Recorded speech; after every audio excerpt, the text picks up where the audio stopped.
中国驻美国大使这个重要的位置已经空缺了非常久了，但是最近有消息，新一任大使马上就要上任，这是不是意味着中美关系要迎来转机了呢？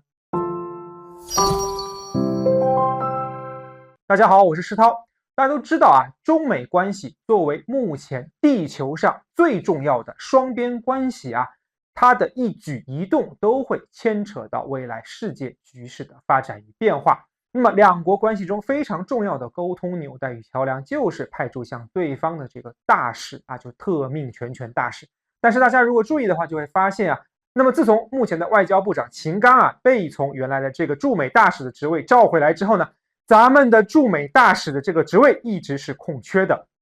那么外界就有一致声音在评论，中国是不满这一阵子以来美国对华的这种态度，因此选择把大使职位空缺给美国啊，表达一种无声的抗议。但是啊，这个局面呢可能会迎来转机。那么最近呢，就有人向外交部的发言人提出问题啊，据说驻美大使即将上任，是否有什么看法？那么外交部的发言人的回答也很有技巧啊，请关注外交部网站的新闻发布。也就是说，并没有直接的予以否认。那么实际上啊，坊间的传言啊，其实这个驻美大使的人选早已确定啊，我们是在观察美国人的言行，来决定我们是否要把我们的大使再派往美国，恢复中国与美国的这么一个外交管道。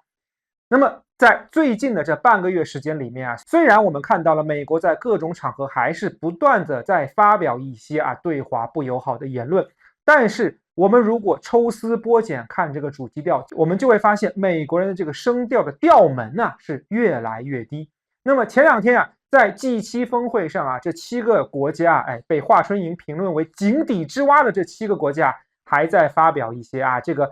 对华不友好的言论。但是啊，更多人注意到了一点，那就是美国总统拜登啊，他对华的这个态度已经有明显的软化开始寻求与中国的这个合作。那么实际上，如果我们再注意一些新闻的时候，就会发现咱们的商务部部长王文涛前两天是见了美国驻华大使伯恩斯，并且深入的交流了一些话题。而且更重要的是，王文涛部长过两天还要会见美国的商务部长雷蒙多以及其他的一众重要的官员。这说明中美两国已经在前期工作级别的交流层级上开始把交流的层级向上抬升，至少已经抬升到了这个部长级的交流水平。那么这可以说对冰封已久的中美关系来说，这是一个非常好的消息，说明在美国人做出了一定的让步之后我们觉得是时候和美国开展一定程度的合作了。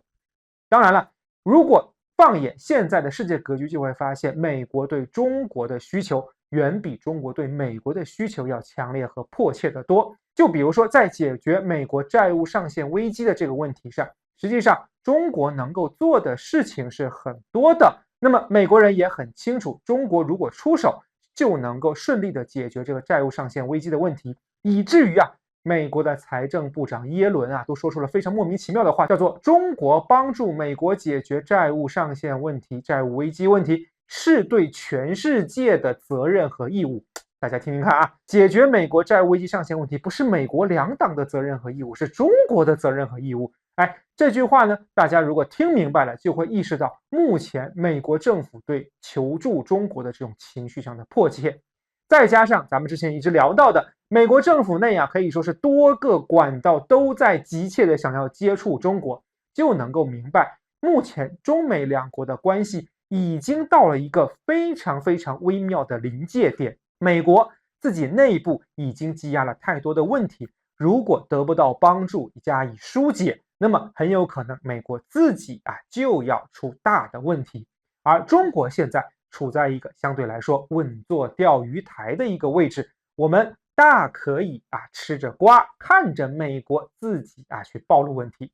当然了，美国快速的崩塌对目前的世界来说不见得是一个特别好的消息，对中国来说更不见得是一件好事。因此在某种程度上，我们会根据自己的利益来选择与美国的合作关系以及合作的方式。那么接下来我们可能能够看到啊，非常难得的看到中美将迎来一段比较短暂的这个缓和期。那么对这段缓和期内，中美关系会出现什么样的变化，就让我们拭目以待。